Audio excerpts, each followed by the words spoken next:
non-dangerous, and I'm finding it non-repetitive for reasons I'll state on the record. Count three, that she is guilty of count 3, criminal damage, a Class 1 misdemeanor. It's in violation of ARS 13-1602A1, 13-1601, 13-707, 13-802. And she's also guilty of count 4, burglary in the second degree. This is a Class 3 felony in violation of ARS 13-1507A, 13-1501, 7 times set for sentencing, and this is in CR 22209. Good afternoon, Your Honor. Caleb Wagner on behalf of the state.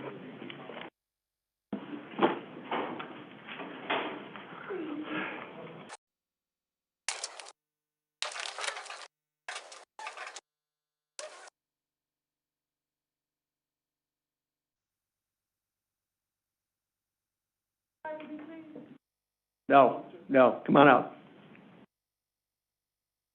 This is the date and time set for sentencing. The records show the presence of the defendant. Our advisory counsel is here. And Mr. Wagner, are you appearing before the state? Yes. This is the date and time set for sentencing. Good. Excuse me, how you doing? No, I'm talking now. Okay. Listen to me. Is your true name and your complete name Shayna Marie Blackshire? The court lacked jurisdiction over the subject matter. What is your date of birth? The court lacked jurisdiction over the subject matter. The court will accept the court, based upon a verdict by the guilty in this case. The court lacked jurisdiction over personal addiction. As a result of a jury trial, the court finds the defendant is guilty in CR 22209. Count 1, unlawful flight from a law enforcement vehicle, a Class 5 felony. This is in violation of ARS 28624C. Y'all cannot force me to get sentenced. Yes, I can. ARS 28622, ARS 28622.01, A1, 28624C, 283001, 283304, 283305, 283315, 13701, 702, and 801. The date of the offense was on or about February 5th, 2022. The offense is non-dangerous, and I'm finding it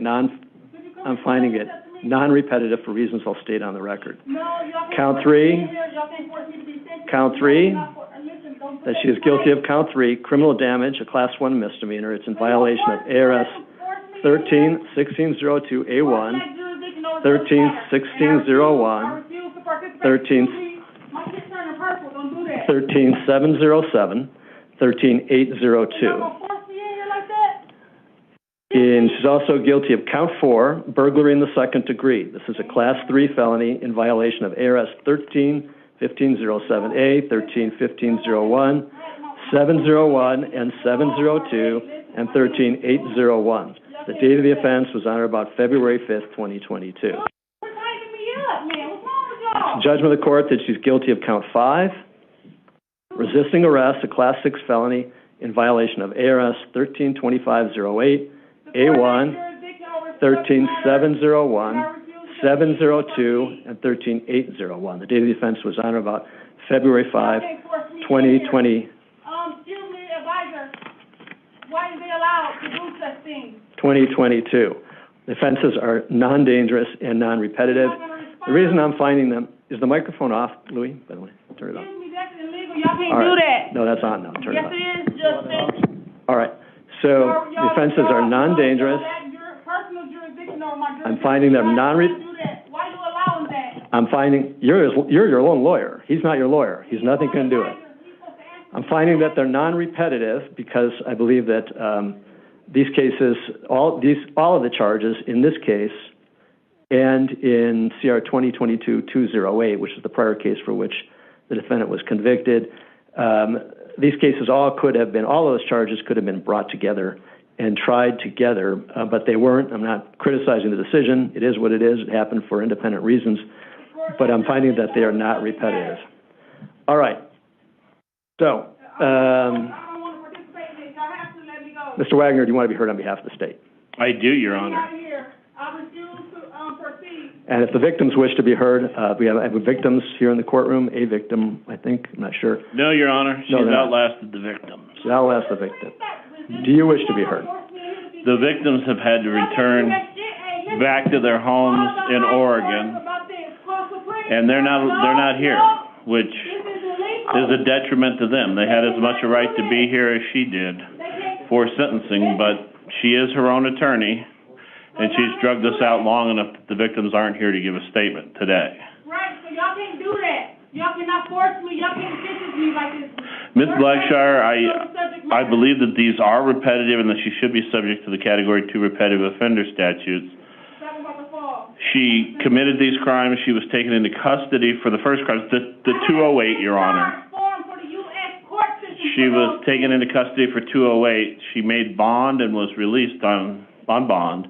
And then she committed these separate offenses while on felony pretrial release. I just want to make clear, to save your words, I do intend to impose the enhancement of 2 years for the crimes being committed while on release. So I just want to... All right, thank you. If there was any confusion about that, I wanted to straighten it out. I apologize for interrupting you, but I thought it was something to clarify up front. This is illegal. I believe that it's more than warranted. She was sentenced. Those were separate cases. She was released from those cases, and she committed the new cases. Not only did she commit these crimes separately from the other crimes, these crimes significantly, especially the burglary, I believe substantially affected the victim. The victim, the owner of the property at Morningstar Ranch. Yes, she was burglarized before. No real property was taken from there. As you heard, you sat through both trials. But in this case, in this burglary here, count... Let me out of here. I don't have to proceed with this. Move. I don't have to. Count 4, Your Honor. Let me out now. The defendant confronted the victim at her home and has substantially affected the way the victim feels about her safety and security at the home, which I think is very important, Your Honor, to acknowledge that. I'm sorry. I'm getting... What's that? Are you going to allow No, I'm talking to you. Why are you taking her out? You're not? Okay. Because I don't want to be in here. Staying in. Requested to leave. Oh, you're bringing the chair in. Okay, that's fine. I apologize, Mr. No, That's fine, Your Honor. I was getting signals from the defense. That's fine. I also would point out to the court that the unlawful flight from law enforcement... All right, stand by. Apparently they're going to restrain her and bring her back in.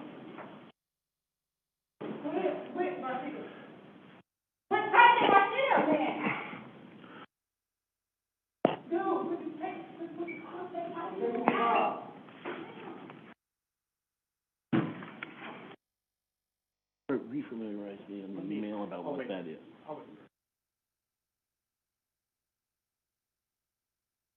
Thank you.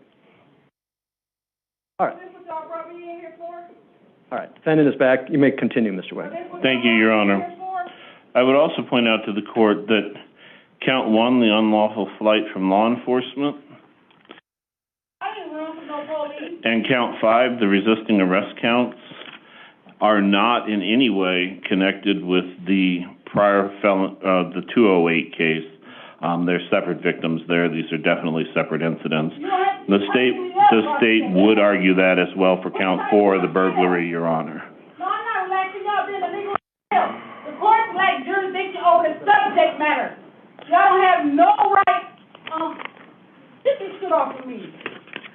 If I could have just a second, Your Honor. I ain't never been fighting with y'all. What's the statutory reference to the 2-year enhancement? I can't remember that. It is, I'm sorry, Your Honor, it is 708D.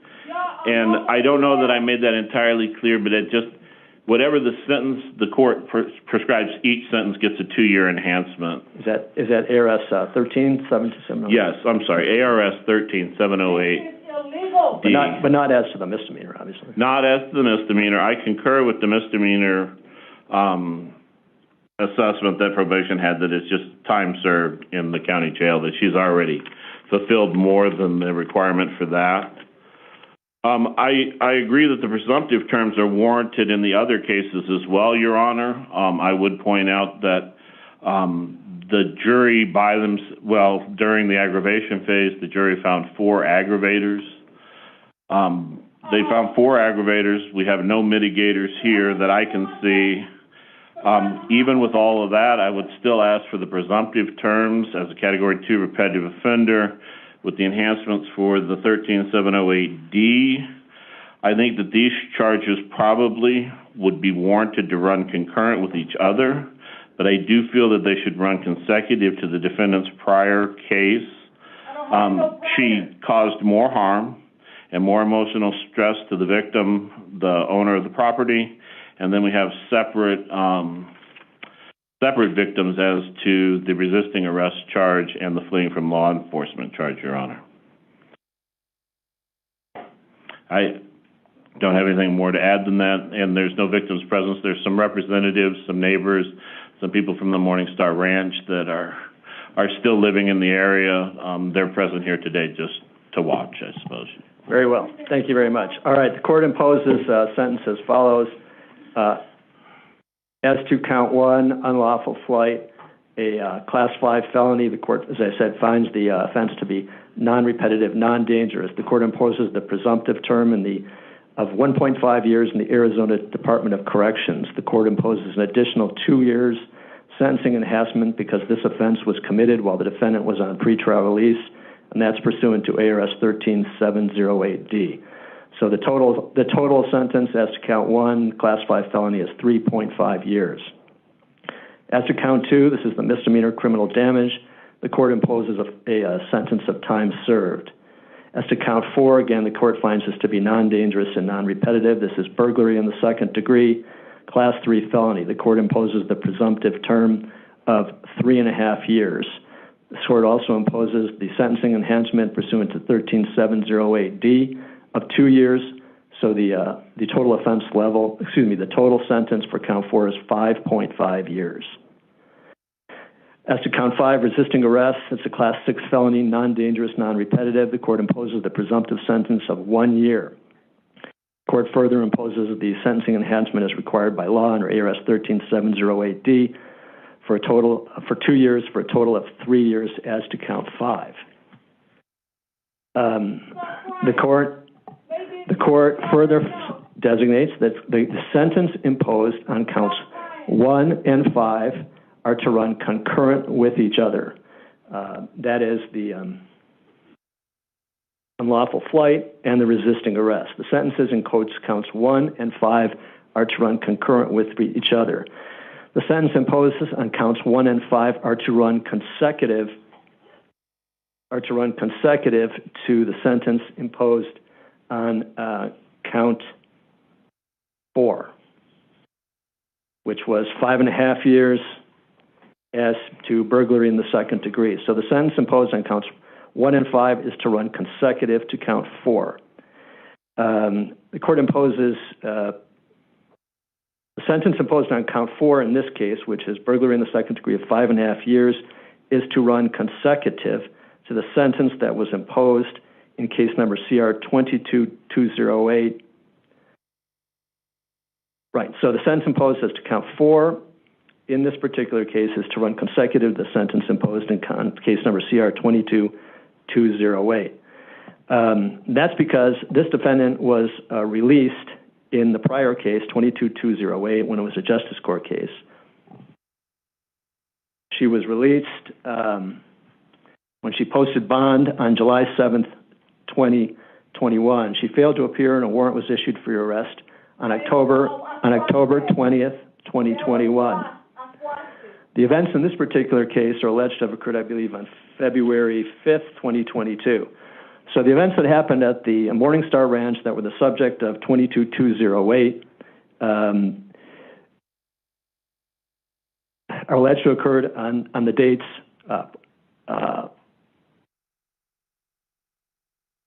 those were alleged to have occurred back on June 12th, 2021. So the prior case, the burglary, alleged to have occurred on June 12, 2021. The fraudulent schemes in 22208 was alleged to have occurred on or about July 6th. She was found guilty of that by the jury. So she was charged with that case, released went out and committed basically new offenses relating to the same properties. For those reasons, the court runs the sentence on count 4 consecutive to the sentence imposed in case number CR 22208. You got all that, I think? All right. Any bonds are posted, are not exonerated. They will be subject of a justice court forfeiture action or a forfeiture action in this court, as whatever the case may be. So the bonds are not exonerated, but any warrants are quashed. Following the prison sentence, the defendant is to serve a term of community supervision of 1 day for every 7 days of the sentence imposed. Did you wish to, well, I'm not going to ask you whether you wish to address the court. You've clearly indicated you're not capable of doing that and following the rules of the court. You have the right to appeal the judgment of the court. If you wish to appeal, you must file a written notice of your intent to appeal, and you must do that within 15 days of today's date. Otherwise, you will lose that right. Ms. Blackshear, do you wish the court to appoint an attorney to represent you on the appeal? No, he will not be representing you on the appeal. Do you wish to have an attorney appointed to represent you on the appeal? If you cannot afford to pay one, the court will pay the costs of an attorney to represent you on appeal. That will include the costs of the lawyer's legal fees and legal costs. You will not have to pay anything. Do you wish to have an attorney appointed to represent you on the appeal? No. Appeals are specialized actions, and Court of Appeals is very sticky with their rules. They're very strict, and it's a real specialty with someone who knows how to write good appeals. I met with you before when you were here before, and we met not in chambers, but in the holding cell area. It's all on the record, what I'm referring to, and I advised you that it really is in your best interest, I believe, to have a lawyer represent you on appeal, and you indicated at that time that you don't want a lawyer to represent you on appeal. I'd really encourage you to do it. I think it's in your best interest, but it's your choice. Okay. You said I need what with that? You're excused. You're remanded to the custody of the sheriff to be delivered to the Arizona Department of Corrections to fulfill a sentence. How much What? time? Hold on a second. What? How much time did he give me? You just said a whole bunch of numbers. Yeah, you can take them. You're excused. Thank you. Good luck. All right. I'm not having the defendant step forward to sign for notification of her rights and to sign the judgment in this particular case. She's consistently throughout all the proceedings in the Justice Court and in this court as to whenever required to do so or asked to do so, refused to sign